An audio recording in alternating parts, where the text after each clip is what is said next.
Assalamualaikum warahmatullahi wabarakatuh. Alhamdulillahi rabbil alamin. Wassalatu wassalamu ala asyrafil anbiya'i wal mursalin wa ala alihi wa ashabihi wa man tabi'ahum bi ihsan ila yaumil qiyamati, amma ba'd. Hadirin wal hadirat yang dimuliakan Allah Subhanahu wa taala. Hamdan wa syukran lillah, salatan wa salaman ala Rasulillah.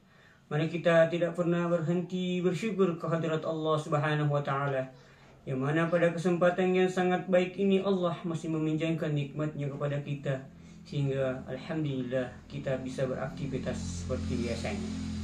Salam salawat kepada baginda Rasulullah sallallahu alaihi wasallam, karena dengan cahayanya alhamdulillah kita dapat diterangi kehidupan kita dengan kebahagiaan insyaallah.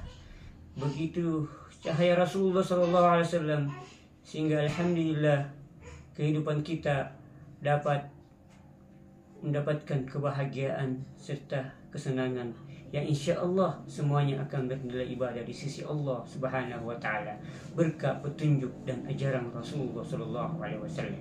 Jemaah yang dimuliakan Allah Subhanahu wa taala, kesempatan yang berbahagia ini insyaallah sedikit saya akan menyampaikan tentang harapan manusia agar amalnya selalu mengalir. Ibadah yang dilakukannya selalu dia mendapatkan manfaatnya di dunia, lebih-lebih nanti di akhirat nantinya. Sudah berputus dia beramal, tetapi amalnya tetap mengalir. Makanya oleh karena itu Rasulullah sallallahu alaihi wasallam mengajarkan kepada kita dalam sebuah hadis an Umar anna Rasulullah sallallahu alaihi wasallam qala idza mata ibnu adam inqata 'amaluhu illa min thalath sadaqatun jariyah ilmu yantafa'u bih alwaladun shalih yad'u lah. Rasulullah sallallahu alaihi wasallam mengajarkan kepada kita. Rasulullah sallallahu alaihi wasallam memberitahukan rahasianya kepada kita umatnya, bahwa ketika kita mau kehidupan kita, amal yang kita lakukan insya Allah adalah amal yang tidak pernah berputusnya, walaupun nanti kita sudah kembali ke hadirat Allah Subhanahu wa taala. Maka Rasulullah sallallahu alaihi wasallam menyebutkan dalam hadis sahih Bukhari Muslim bahwa idza mata man du'ada in qata 'amaluhu.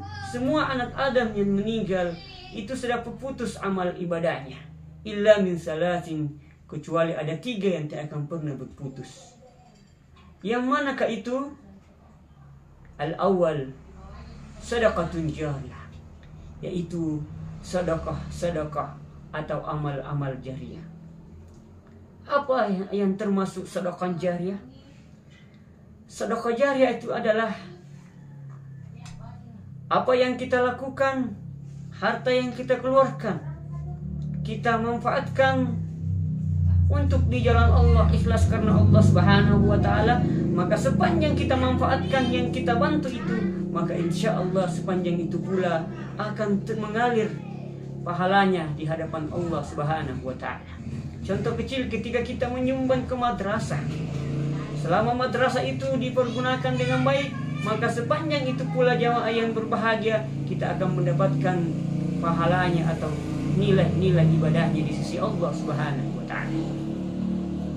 Kita menyumbang ke masjid Baitullah, maka sepanjang tempat ibadah itu dipergunakan, dimanfaatkan di jalan Allah, walaupun kita kembali sudah di alam kubur, tetap kita akan mendapatkan pahalanya atau ibadah-ibadah yang kita lakukan itu. Jemaah yang berbahagia, oleh karena itu jangan pernah kita kikir untuk mengeluarkan atau melakukan ibadah-ibadah, amal-amal yang bersifat jariyah. Oleh karena itu jemaah yang dimuliakan Allah Subhanahu wa taala, mari kita bersungguh-sungguh untuk berkorban ataukah untuk sedikit mengeluarkan harta benda kita untuk di jalan Allah Subhanahu wa taala. Kalau mampu kita membangun masjid, membangun madrasah, atau apapun yang bentuknya yang bisa mengalirkan amalan ibadah jariyah kepada Allah Subhanahu wa taala, Seperti kita membuat sumur yang bisa dimanfaatkan oleh orang, membuat jalan yang bisa dimanfaatkan oleh orang, apapun itu bentuknya yang bisa dimanfaatkan oleh orang banyak, oleh orang lain, gara-gara kita, maka kita tetap mendapatkan pahalanya walaupun kita tidak lagi terlibat di situ. Tapi awalnya dari pelaksanaan itu, adanya itu karena sumbangsi kita, karena ikhlas karena Allah Subhanahu wa taala. Itu yang pertama. Yang kedua adalah al-ilmu yang tafa'ubi. Ilmu yang kita miliki, yang kita dapatkan, kita manfaatkan di jalan Allah. Contohnya seperti ini saya menyampaikan kepada kita. Saya menyampaikan kepada hadirin wal hadirat kebaikan-kebaikan itu. Ketika kapanpun itu, dimanapun itu, ketika ada siapapun yang senantiasa melakukannya dan melakukan yang terbaik, melakukan kebaikan gara-gara kita, maka insya Allah kita tetap mendapatkan pahalanya. Kita membantu orang, misalkan bisa mengaji gara-gara kita, bisa salat dengan baik gara-gara kita, mau bersedekah gara-gara kita, mau melaksanakan ibadah-ibadah yang diperintahkan Allah Subhanahu wa taala gara-gara kita, atau bukan hal-hal yang lain, baik sifatnya ibadah mahdah maupun ibadah mahdah yang kita gara-gara kita sampaikan kepada orang dan orang itu melakukannya, maka kita tetap akan mendapatkan amal jariah di hadapan Allah Subhanahu wa taala. Yang ketiga adalah, yang termasuk amal jariah adalah al-waladun shalih yad'ulah. Kita memiliki anak-anak yang soleh yang selalu mendoakan kita, yang selalu mengiringkan amal-amal ibadah kita walaupun kita sudah tiada. Makanya jamaah yang dimuliakan Allah Subhanahu wa taala, perhatikan anak-anak kita. Bimbing anak-anak kita di jalan Allah Subhanahu wa taala, supaya akan menjadi aset kita, menjadi harapan kita di yaumul qiyamah. Kita sudah di alam lain, tapi amal-amal ibadah yang dilakukan oleh anak-anak kita tetap mengalir kepada kita. Anak kita ketika dia selama hidupnya melakukan ibadah kepada Allah Subhanahu wa taala, maka selama itu pun orang tuanya akan selalu mendapatkan pahala, mendapatkan amaliyah atau amal-amal jariah yang Allah Subhanahu wa taala berikan kepada kita, berkah dari mereka membimbing anaknya ke jalan Allah Subhanahu wa taala. Makanya jangan biarkan anak-anak kita lalai beribadah kepada Allah Subhanahu wa taala. Tuntun dia, ajarkan dia, kalau bisa tempatkan dia ke tempat yang bisa dia memiliki ilmu pengetahuan agama, sehingga menjadi anak-anak yang saleh dan salihah. Insya Allah itu adalah anak aset kita. Jangan biarkan mereka kebablasan, atau biarkan dia tidak memiliki ilmu pengetahuan agama Islam yang mumpuni. Nah, orang tualah yang memiliki tanggung jawab di sini. Orang tualah yang memiliki hak prioritas, atau orang tualah yang memiliki setir utama untuk mengendalikan anaknya menjadi anak yang saleh dan salihah. Kalau kita tidak bisa membimbing secara langsung, maka masukkan dia ke dalam sekolah-sekolah agama, pesantren-pesantren, pondok-pondok tahfiz, yang memang kita harus senantiasa memilih yang terbaik, yang sesuai dengan diajarkan Rasulullah SAW dan sesuai dengan sunnah Nabiullah Muhammad SAW.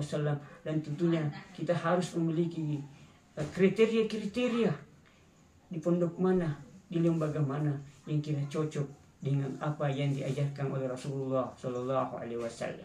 Karena jangan sampai harapan kita untuk memasukkan di pondok-pondok tertentu, akan tetapi ternyata akan berakibat fatal karena kita tidak memperhatikan seperti apa dan di mana serta kondisi yang seperti apa yang kita tempatkan anak-anak kita. Oleh karena itu, peran orang tua sangatlah dibutuhkan dan sangat penting untuk menjadikan anaknya menjadi anak yang saleh. Anak yang saleh juga akan sebagai batu loncatan untuk mendapatkan bangsa negara yang makmur, baldatun thayyibatun wa rabbun ghafur. Insyaallah kalau kita orang tua semua sadar untuk senantiasa termotivasi membimbing anak kita mengarahkan anak kita agar senantiasa menjadi anak yang saleh dan salehah, memiliki kecerdasan dan agamis serta berakhlakul karimah yang baik. Mudah-mudahan kita semua dibimbing oleh Allah Subhanahu wa taala. Dan insyaallah mudah-mudahan Allah Subhanahu wa taala menjaga kita semua, menjaga anak-anak kita dan menjaga bangsa kita agar senantiasa insyaallah kita akan mendapatkan keselamatan dunia dan akhirat. Dan pada akhirnya saya mohon kiranya didoakan kepada saya agar kita semuanya akan selalu istiqamah di jalan Allah Subhanahu wa taala, dan insyaallah saya doakan agar kita semua dalam bimbingan Allah Subhanahu wa taala. Dan jangan lupa like, subscribe dan bagikan konten ini, video ini, insyaallah akan bernilai amal jariah kepada kita dan insyaallah akan menjadi aset kita di dunia dan di akhirat nanti. Lebih dan kurangnya mohon dimaafkan. Wassalamualaikum warahmatullahi wabarakatuh.